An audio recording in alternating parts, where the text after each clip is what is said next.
पश्चिम बंगाल में चुनाव प्रचार का आज आखिरी दिन है और सियासी घमासान चरम पर है। दूसरे और आखिरी दौर का मतदान 29 अप्रैल को होना है। पहले दौर में बम पर 92% वोटिंग हुई थी, जिसने पुराने सभी रिकॉर्ड ध्वस्त कर दिए। आखिरी दौर के लिए रैलियों और रोड शो का दौर तेज है। पूरे राज्य में स्टार प्रचारकों की रैलियां हो रही है। इनमें पीएम मोदी, अमित शाह और ममता बनर्जी जैसे हस्तियां शामिल हैं। बंगाल चुनाव जीतने के लिए सत्ता पक्ष और विपक्ष अपनी अपनी जीत के लिए जी तोड़ मेहनत कर रहे हैं। वहीं सत्ता पक्ष के नेताओं का कहना है कि इस बार के चुनाव के बाद ममता दीदी बंगाल से गायब हो जाएंगी। माहौल दिख रहा है पश्चिम बंगाल में, उसमें तृणमूल कांग्रेस के कुशासन की खटिया खड़ी और बिस्तरा गोल होना साफ दिखाई पड़ रहा है।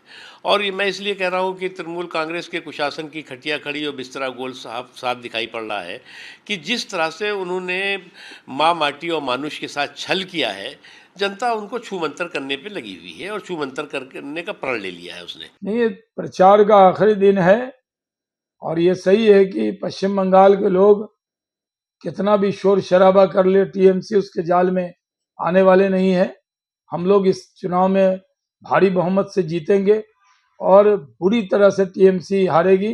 जो हाल राजद का बिहार में हुआ, वही हाल टीएमसी का बंगाल में होगा। हालांकि विपक्षी दलों के नेताओं का कहना है कि बंगाल में कांग्रेस की सरकार बने या टीएमसी की, लेकिन बीजेपी की नहीं बननी चाहिए। ऐसे में विपक्षी दलों के नेताओं ने क्या कुछ कहा है, सुनिए। पूरे वेस्ट बंगाल का चुनाव दिल्ली से चुनाव आयोग, माननीय सुप्रीम कोर्ट, भाजपा के जिस सहयोग के साथ चुनाव लड़ रहे हैं, एक प्रयोग भूमि है पश्चिम बंगाल, जहां लोकतंत्र रहेगा या लोकतंत्र समाप्त हो जाएगा, यह बंगाल के लोगों को तय करना है। सरकार बना दीजिए, इतना पैसा देंगे हर महीना। दिल्ली में दे दिए? मैं आपसे सवाल पूछना चाहता हूं, दिल्ली में आपने दिया? आपने जो वादा किया था 2500, कितने लोगों को दिल्ली में आपने दिया? बंगाल के लोग पूछ रहे हैं, और बंगाल में तो बहुत सारे बिहार के लोग रहते हैं। बिहार के लोगों को आपने तहस नहस कर दिया। घर का घर, गांव का गांव आपने अतिक्रमण लगा करके सब गरीबों का आपने ढहा दिया। वही आप चले हैं बंगाल में करने। देखिए, बंगाल के लोगों को अभी भी टाइम है, चूंकि अंतिम चरण का चुनाव है। मैं अपील करना चाहूंगा कि आप कांग्रेस पार्टी के हाथों को मजबूत करें, और कांग्रेस पार्टी ही है जो भारत देश के नैया को महंगाई से छुटकारा दिला सकता है, बेरोजगारी से छुटकारा दिला सकता है।